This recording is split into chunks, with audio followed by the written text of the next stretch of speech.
শেখ হাসিনার রোশানলে পরে একটি মা বোন ভাই বোন কেউ কথা বলতে পারে নাই, কারো কোনো বাক স্বাধীনতা ছিল না। এটা আপনারা প্রত্যক্ষ বা পরোক্ষভাবে জানেন। এই শক্তিকে আমরা দিনে দিনে তিলে তিলে ধরে ধরে আমরা জেল কেটেছি, রিমান্ড কেটেছি এবং জাতীয়তাবাদী আদর্শকে লালন এবং ধারণ করতে সক্ষম হয়েছি এবং কারোর সাথে কোনোভাবে আপোষ করিনি।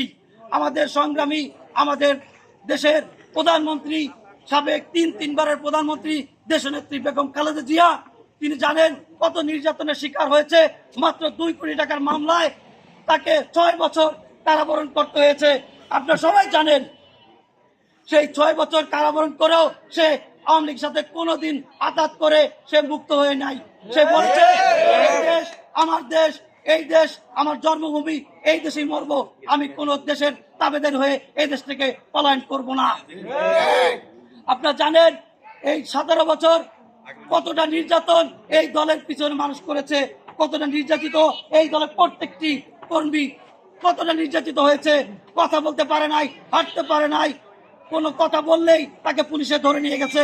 আপনারা সবাই জানেন এই রাজর এবং মাদারপুর একটি আওয়ামী লীগ অধ্যুষিত এলাকা। এখানে বিএনপি করা মানি একটি হাতির সাথে পিপলার লড়াই। সেই লড়াই কিন্তু আমরা কখনো মাঠ ছেড়ে যাইনি, কেউ বলতে পারবে না। ইদানিং দেখা যাচ্ছে অনেকেই সেই মাঠ দখলে ব্যস্ত, কিন্তু শহীদের আদর্শকে ধারণ করতে কেউ ব্যস্ত নয়। আমরা চাই শহীদের আদর্শকে সেই রাখাল রাজা, বাংলাদেশের বহুদলের গণতন্ত্রের প্রবক্তা জনাব জিয়াউর রহমান যে প্রচেষ্টা চালিয়ে গেছে খাল খনন থেকে, সেই খাল খনন থেমে গিয়েছে। এখন আমাদের নদী খনন বিভিন্ন কার্যক্রম আমাদের চালিয়ে যেতে হবে এবং দেশের উন্নয়ন আমরা দেশের মানুষই করব। আমরা কারো তাবেদারি করব না। আমরা কোনো দিল্লি কোনো তাবেদারি করতে এই দেশের জনগণ হয়ে উঠিনি। আমরা এই দেশের জনগণ এই দেশেই থাকবো এবং কারো তাবেদারি হয়ে এই দেশে থাকবো না। করে আমরা আসতে লেট হয়ে গেছে, তারপর সকলে এত সুন্দর সুশৃঙ্খল ভাবে বসে রয়েছেন। এজন্য আমার এবং জাতীয়তাবাদী দলের পক্ষ থেকে সবাইকে আমি আবার রক্তিম লাল গোলাপের শুভেচ্ছা জানাচ্ছি।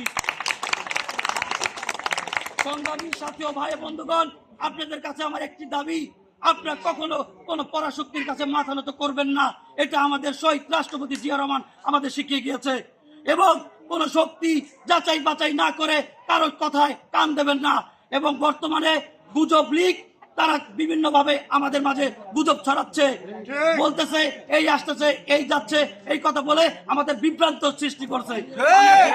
থাকবো এবং শহীদ জিয়ার আদর্শকে ধারণ করবো এই আশা ব্যক্ত রেখে আজকের এই প্রোগ্রাম সাফল্যমণ্ডিত হোক এই কামনা করে আমি আমার সংক্ষিপ্ত বক্তব্য এখানে শেষ করি।